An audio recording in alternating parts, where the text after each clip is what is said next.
There's some skiers on our board who are collegiate skiers at Purdue University, and and so of course they, I think they compete a little bit more, and you know, some of our skiers are INT competitors. I'm not sure that we have too many AWSA skiers on there yet, but yeah, but one of the things that I found especially, and one of my ski buddies, is just the mental aspect of it. You know, you go into to practice and you're relaxed and everything's fine, and you ski well, and then you go to a tournament, and then everything changes.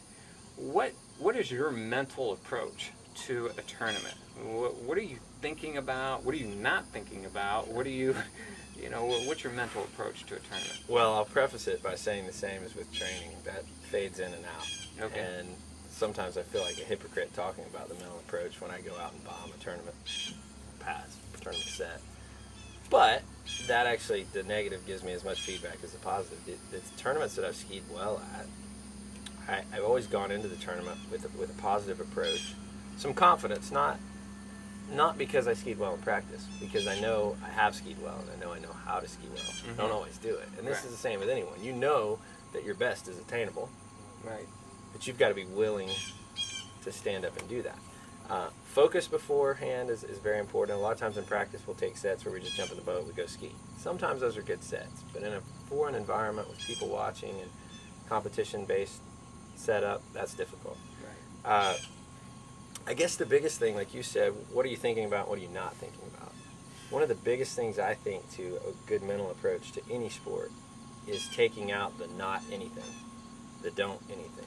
Negative thinking, even though it's negative about a negative aspect, like I don't want to get in a position where my hips are behind me, like you're talking about, always lends itself to doing that because it's right on the mind. So always take a positive approach to whatever it is you're doing. I think the mental approach changes depending on your level. There's a point where you probably need to be thinking about the one key that you worked on in practice. And for years that worked for me when I was really changing a lot of technique, because it took my mind off of the tournament setting.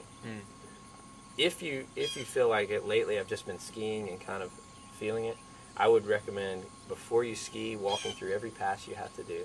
Handle in hand if that works for you, or if you're better at visualization, sit down, close your eyes and do it. Just to already be in the flow. And then, this is not mental approach, but it is kind of a pregame thing. Make sure you're warmed up.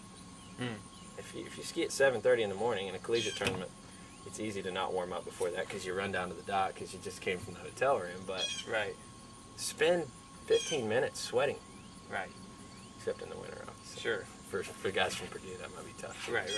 But you know, get warmed up because you want your body and your mind to feel like you're on your third or fourth pass when you get out there. If you're warming up on the first pass and you only have a couple of passes to do that, you may never get loose enough to run your better passes. Right. Very good.